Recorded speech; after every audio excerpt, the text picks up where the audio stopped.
Welcome back. We're going to jump in on the third segment of chapter 2, and it's talking about complexity and paradoxical nature. Good leaders are complex, may appear to be at some point contradictory. So this one's one that it's a little, I don't want to say hard to understand, but sometimes it's a little hard to connect the dots. And again, it's as I read through this piece, I'd never had it explained exactly this way in all the seminars and leadership training sessions that I've been to. I've never had anybody really come out and explain it the way they do in the book.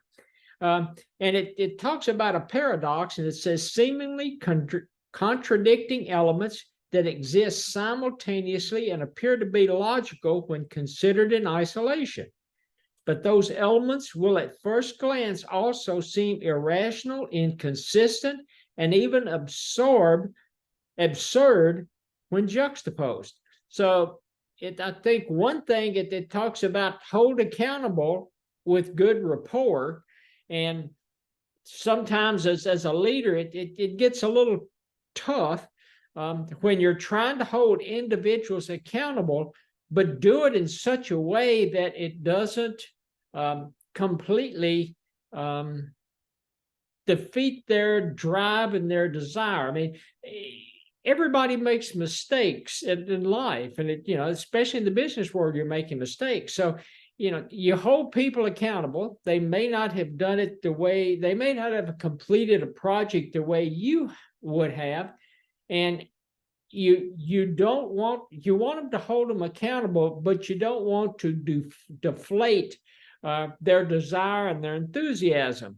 And the juxtapose, when they were talking about that, it's when you have two things close together for contrasting effect. And if you look at it, the dictionary probably talks about black and white and color. So it's a painting or a picture, and it's got some black and white background, but you've superimposed some color on it. So it's contracting, and you're trying to do it for an effect. So as they kind of go through this type of leadership trait, or this category of leadership trait, the first one they talk about is a narcissistic but humble.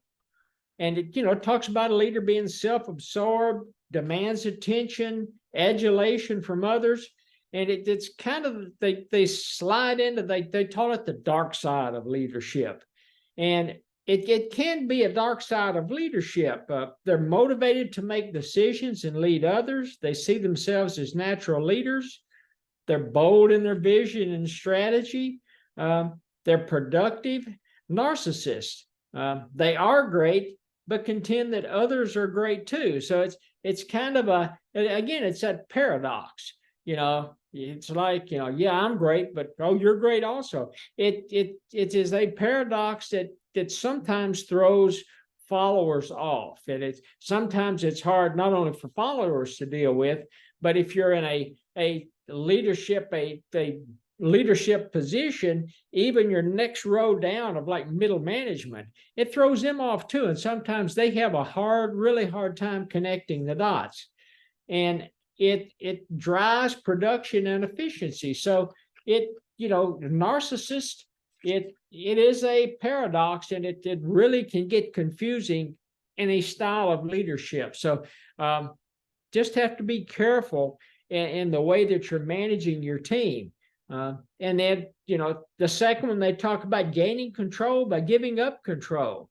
And then they say in the text that managing is all about control at one level or the next. It's they use the terms, you gain it, you lose it, you maintain it. And one of the ways that you gain it, use it, maintain it is to give up some control. If you give up control, you're actually increasing control. And that's something that's really hard for some leaders to accept, to give up control. Especially those, again, if you look at the continuum, you've got your micromanagers over here, you've got your individuals over here that are willing to empower, to give up some control. And it is really difficult for the micromanagers to move toward the middle of that continuum. It's a little easier for those that like to empower to kind of move to the, because they have maybe have been a micromanager in the past, but they understand the micromanager and what it does to a team, and they understand the empowerment and what it does to a team. So you're looking at that complete continuum, and empowering and giving up control is actually a great thing. And another I guess sub trait, if you want to call it that, they talk about analytic but intuitive. Use analytics but go with their gut, intuition and instincts. And when I worked at HealthNet, we were bidding on multiple government contracts, multiple government TRICARE contracts to provide health care to the active duty individuals and their families. And we had a president at the time and an actuary and it was really weird to me, because he functioned like no other actuary I'd ever had to deal with, because he used his gut and his intuition. He would look at the analytics, but he used his gut and his intuition, and the president agreed with him we gained a significant number of government contracts by his approach. And his approach was not to take analytics and build out the information that you needed for the bid to secure the grant or secure the contract.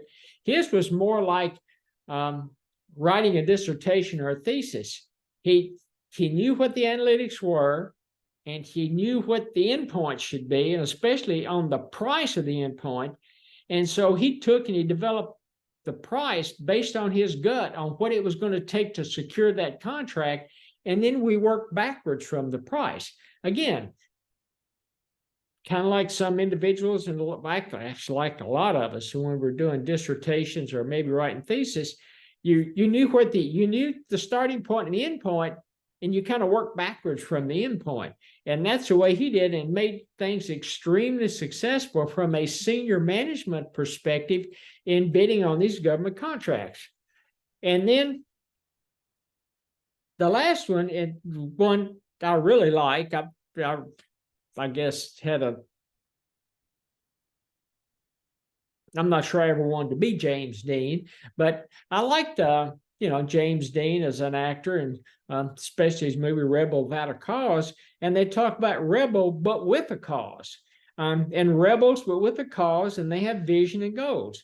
And they talk about, if they may dress weird, they may act weird, they may have a demeanor that's off the wall, and while they're a rebel, they're extremely successful as a leader. They're extremely successful financially, extremely successful in a production environment. And immediately what came to mind for me was Elon Musk. I would consider Elon Musk a rebel, but with a cause. Guy's off the wall, travels to the beat of his own drum, and doesn't really care what anybody thinks. But at the end of the day, his vision and his ability to meet goals, I don't think anybody can argue that he's not extremely successful. And then lastly, they kind of trying to start to tie things up about leader behaviors, actions taken in the pursuit of influencing others and attaining goals. You've got generalized leader behavior, and then they kind of break it out in relations-oriented behavior.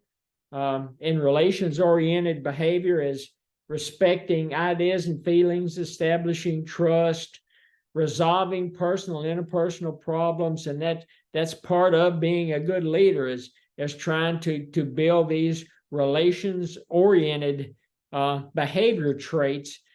Makes you an exceptional leader. But you've also got to have these task-oriented traits. Work scheduling, directing work activity, maintaining efficiency, and enforcing the rules. Unfortunately, ensuring that individuals are hitting their goals, ensuring that you're enforcing the rules, that's part of being a leader. And a lot of leaders don't like the confrontational aspect of it. But at the end of the day, that's important for a leader. You've got to work both sides of the aisle. and then it gets into decision making. Leaders are inherently decision makers. You can be autocratic, which typically I've seen mostly in senior management positions, CEO, COO, CFO, senior vice presidents. What I've found that works best for me is, and they talk about, consulting, working as a team, getting the project up on the board, brainstorming, pulling ideas together, putting together a format and a process, and tweaking it as you go along. You've also got participation and facilitation, and I've always liked working through problems either with a group of individuals, or maybe even working through projects, whether they be next line managers or followers. And here's some options. We need to get from point A to point B, and here's 3 options that we can take to get from A to B, and assign probabilities to those options. If we take option A, it's got a 20% probability of hitting it. If you take B, it's got more like a 40%. And if you take C, it's got maybe a 40% too. So, that now you're looking at, which of the 2 40% ones do you take? Or you hope to end up with some options with, probabilities more like 10, 20, 70 or something, but it don't always work out that way.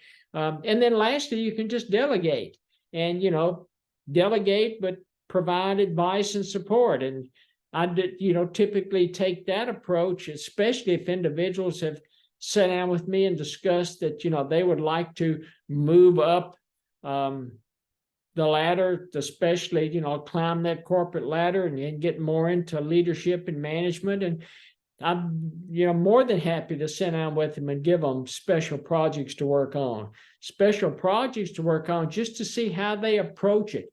Especially if you're an individual contributor and just wanting to move like into a supervisory role or something, give them a project and let them go out and watch them as they grab resources that they don't have control over, and see if they can actually bring it together to make the project successful. And especially if it's individual contributor, you find yourself spending a lot of time give and take. Well, if I were in your position, I might do this, or if I were in your position, I might try this, or have you thought about doing it this way?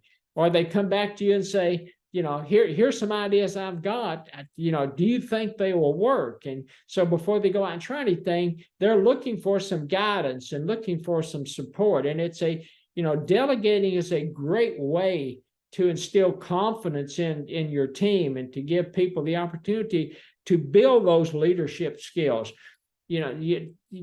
People, I've talked to individuals that go into an interview for a leadership position. They come back and they say, well, they didn't give it to me because they don't have any experience. And it's like, well, how am I going to gain experience if I don't get the opportunity? And that's what goes back to delegating. Delegate projects to them, delegate opportunities to them to show those leadership skills. And then once they get the project done, get them some exposure. Let them do the presentation to a group. Let them, especially if it's something that's been requested by, senior management, let them get out there and get some exposure and present the project to senior management. It's great for building leadership. And then the last one that I guess I've always had more problems with than anything is in a leader position is they talk about leading with love. And especially during COVID, you tried to be compassionate about issues that people were having, and issues at home, but at the same time, we still had goals that we had to meet, and it was extremely challenging for me. And you try to make things fun at work, and some people take advantage of making things fun at work. So they talk about theory X and theory Y leaders. I still think I'm more of a theory Y leader.